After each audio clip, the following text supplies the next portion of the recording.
Welcome, everybody, to episode 3 of our series Murder and Vengeance in the Middle Ages. Welcome to Viking Iceland, a land without kings, where every man was free, but justice was a personal matter and often brutal.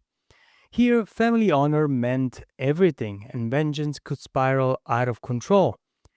We'll meet fierce characters, witness deadly disputes, and see how even women could fuel the fire of revenge. So far, we have seen the rules written by the Franks and the Lombards with the Lex Salica and King's Rotary Edict. For the Lombards, we lack day to day stories showing how often these rules actually worked, but we do have a treasure trove for another Germanic world a few centuries later, the Vikings of Norway and especially Iceland in the ninth and 10th centuries. Their conditions looked a lot like the Lombards in Italy during the invasion era, perhaps even more primitive. Iceland had no king, only free men meeting each summer at the Althing, their national assembly, to decide the law and settled feuds collectively. Thanks to the Icelandic sagas written down after the North converted to Christianity around 1000 CE, yet still remarkably faithful to pre Christian or pagan customs. We see how the system played out in real life. One saga in particular, Njáls Saga, turns entirely on murder, compensation, revenge, and faida. Its episodes give us a front row seat to how fragile peace could be and how fiercely people guarded their honor when the only court was a hillside gathering of neighbors. Each episode in Njáls Saga reveals a new layer of this world. One recurring theme is just how difficult it is to make peace, especially when women are involved. Men might be ready to reconcile, to settle a blood dispute with compensation, but women often won't let it go. They provoke, they shame, they remind their husbands of their duty to uphold the family's honor. One of the central figures in the story is Halgerda, the beautiful and dangerous daughter of Heskuld. She's described as tall with flaming red hair, so long she could wrap herself in it. But behind her beauty was extravagance and a hard heart. Halgerda was raised not by her own parents, but by a man named Fjostolf. This was common in Iceland. Wealthy landowners often sent their children to be fostered by friends or allies to strengthen bonds between households. But in Halgerda's case, the arrangement had consequences. Fjostolf was a strong, violent man, fearless with weapons and known for having killed many men. He never paid compensation for any of them. In Iceland, where there was no king to enforce justice, only the community had power. And if a man was strong enough or ruthless enough to defy public opinion, then no one could force him to pay. It was said that being raised by Fjostolf did nothing to soften Algerda's character. If anything, it made her more dangerous. Halgerda marries a wealthy man named Thorvald, who approaches her father, Heskuld, to ask for her hand. Heskuld agrees and makes the mistake of arranging the marriage without asking her. Furious at being married off without her consent, Halgerda vents to Fjostolf, the man who raised her. He shrugs and says, "Cheer up, you'll marry again, and next time they'll ask you your opinion." But Fjostolf doesn't stop here.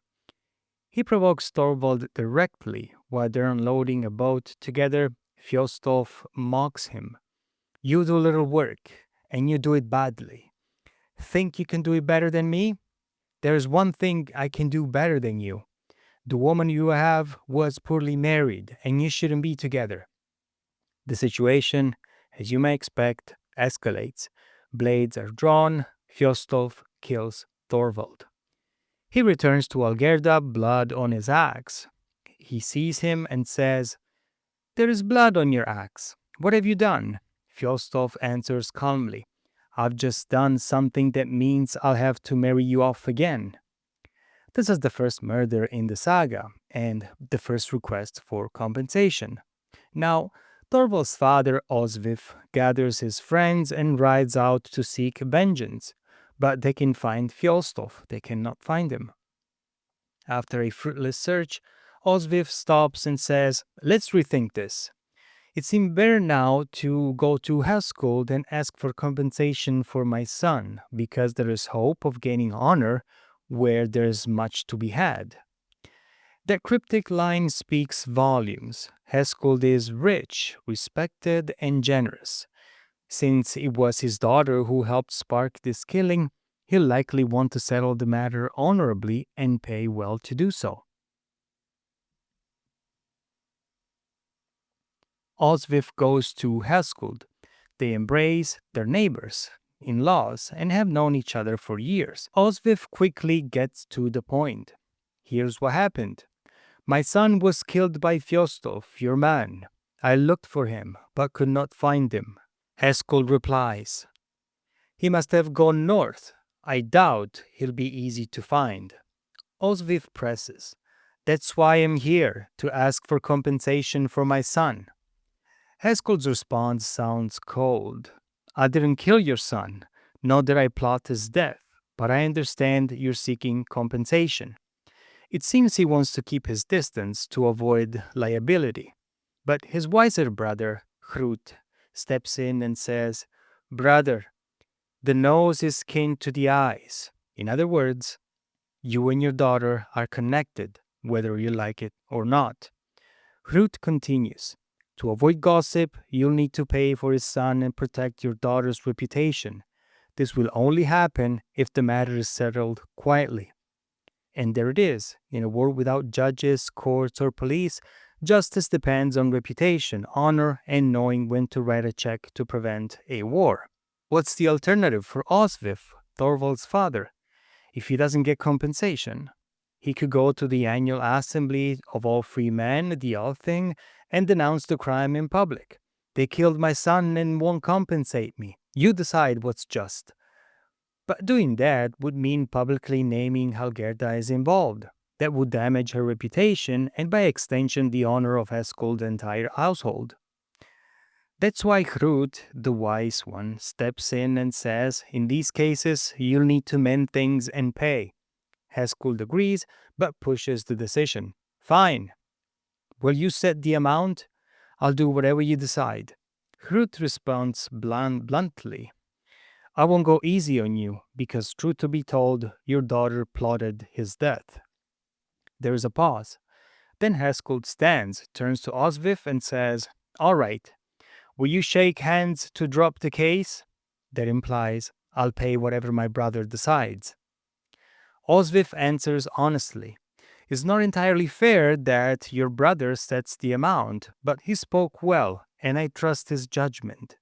And they shake hands.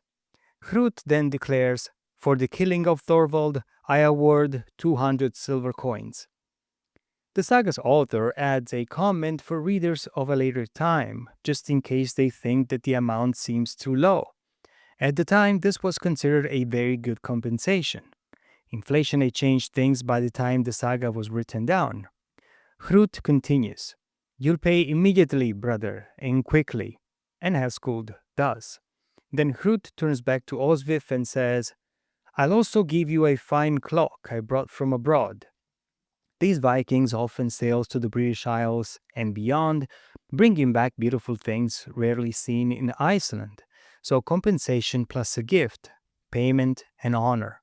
Osvif was pleased. He went home and exited the story. And this is one of those rare moments where compensation worked exactly as it was supposed to.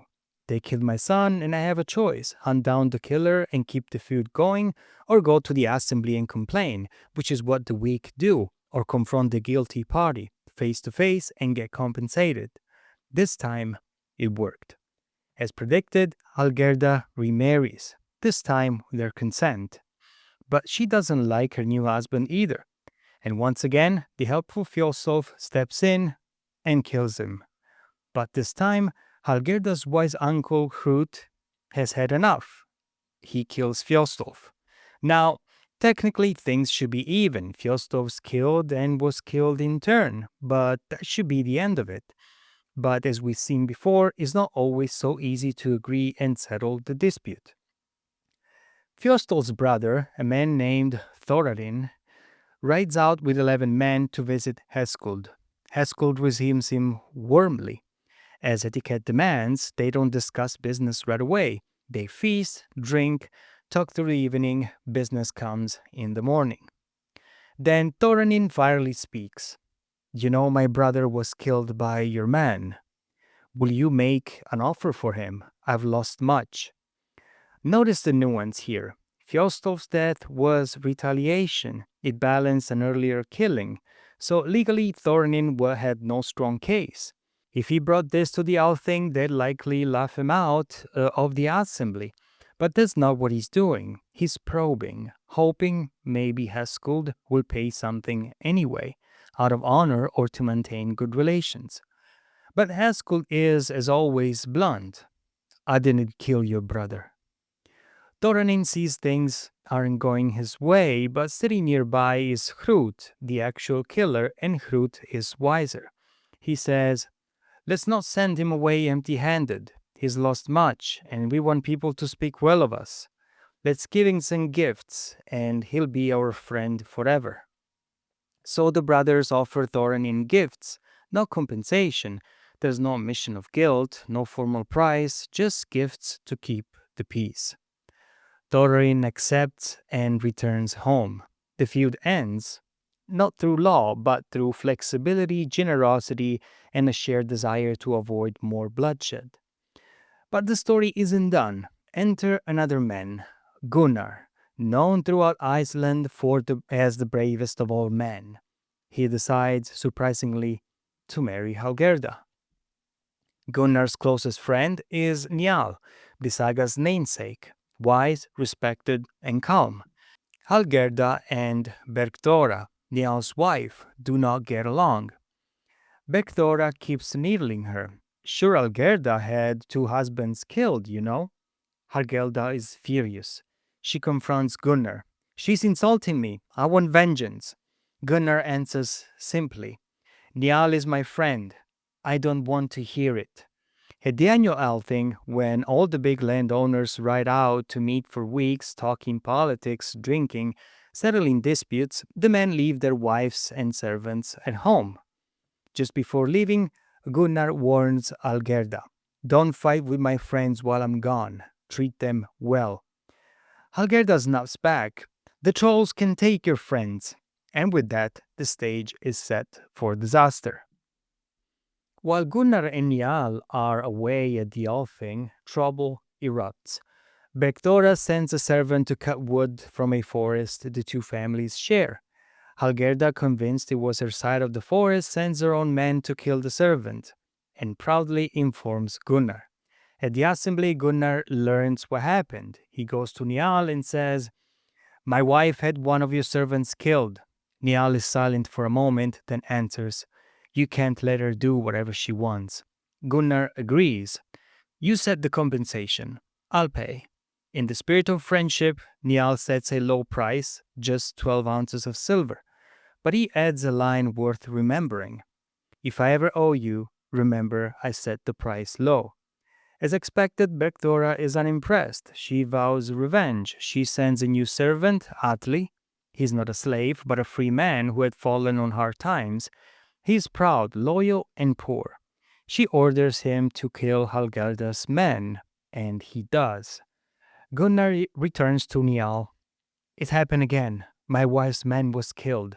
Here's the silver. And once again, they settle the matter, 12 ounces, just like before. The feud should be over. But now Atli is at risk of retaliation. Njál tells him, you should leave. I don't want anything to happen to you. Atli refuses. I'm too happy here, risks or not. But if I'm killed, don't let them pay a servant's price. I am a free man. Njál promises, you'll be valued as such, and I think my wife will make the same promise. Vengeance, men for men. Sure enough, Halgerda arranges for Atli to be killed. Gunnar once again goes to Njál ready to pay. You set the amount, he says. Njál replies, Friend, we swore never to quarrel. But I promised Atli he wouldn't be valued as a servant. I have to honor that. Gunnar nods, set the amount, I'll pay. They shake hands. Njál names a sum of 100 silver coins. Some of the assembly grumble. It seems too much. Gunnar hears the whispers and cuts them off. Men no better than Atli have had that paid for them. Speak if you dare say it wasn't fair. Nobody speaks. Because here, the amount must match the honor of the person who died, and also preserve the dignity for the one paying. If it's too low, the victim's family loses face. Too high, and the payer is shamed. Gunnar's defense ends the matter, but not for Bergthora. She still wants blood, but she's running out of servants. So she turns to someone she never thought she'd ask, Thord, a gentle, peaceful man who helped raise all of Njál's children. Thord has never killed anyone. He's known throughout the region as someone who keeps out of violence. But Bergthora insists. Thord reluctantly agrees. I am not a killer, but if you say it must be done, I'll do it. He rides out, and what follows is almost comical. Thord goes straight to Halgerda and says, Where is your servant? I'm looking for him. She's not worried. He's over there. After all, it's Thord, the man who's never heard a fly. Thord rides out, finds the servants, and kills him. News reaches the assembly. Thord has killed someone. People are stunned. Thord? Really? Are you sure? Njál hears it and says, Tell it to me 3 times. They do. Njál pauses and simply says, Seems we have more killers than I thought. The matter is settled with compensation once again, and remarkably, Gunnar and Njál remain friends. Because even in this world of revenge and honor, they're committed to something deeper. The idea that justice, friendship, and dignity can coexist if you're willing to pay the price. The final episode of Njáls Saga shows the system at its most complex and its most effective when guided by someone who truly understands how to work it. Gunnar, Iceland's bravest and most admired man, has spent his life avoiding reckless violence. He takes killing seriously, but in a world where restraint looks like weakness, rumors start to spread. Gunnar is soft. He's too scared to fight. His enemies begin to provoke him, testing his patience. Eventually, Gunnar's had enough. He snaps, and when he does, he kills 8 men. He goes to Njál and confesses, I was tired of being seen as weak just because I take killing seriously. This time, I couldn't take it anymore. Njál, calm, calculating, and deeply versed in the art of compensation, replies, All right, now we have to manage this carefully. The families and friends of the dead will come to the Althing to demand justice. Follow my advice. Njál doesn't go to court. He doesn't beg. He negotiates, person by person, case by case. With each family, he assesses the situation.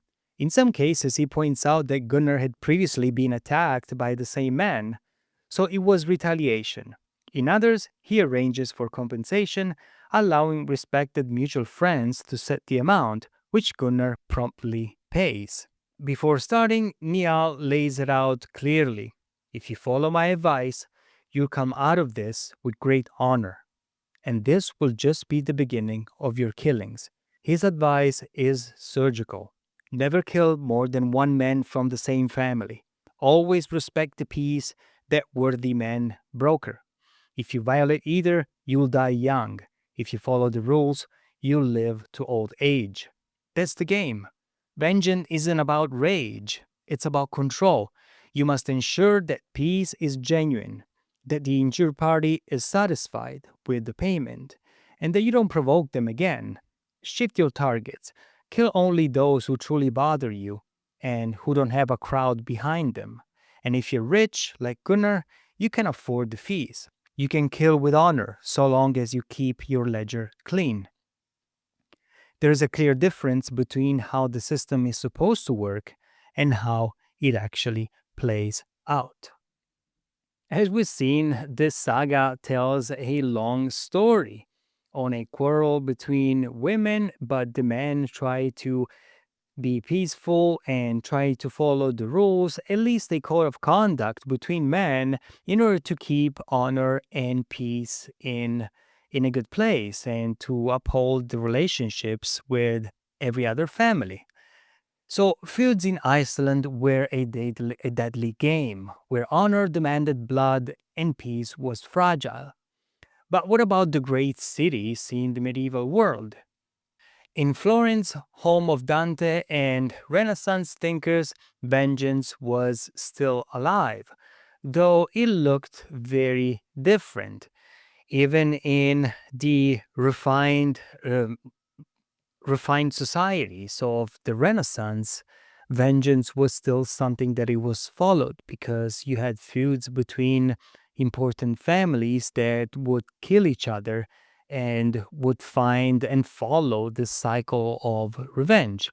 We'll see how the situation will evolve in the next episode, in episode 4.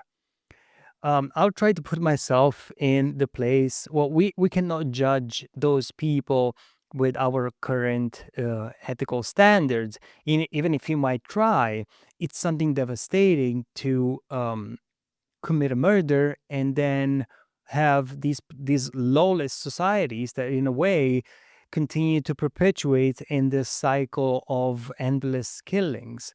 But I think in Iceland there were not already that many people to live there, but apparently um, Gunnar and Njal that was wise at that point. They had plenty of silver to spare to pay off all these people. We'll see how the situation will evolve in Florence in the next episode. Thank you very much for following up, and I will see you next time. Bye.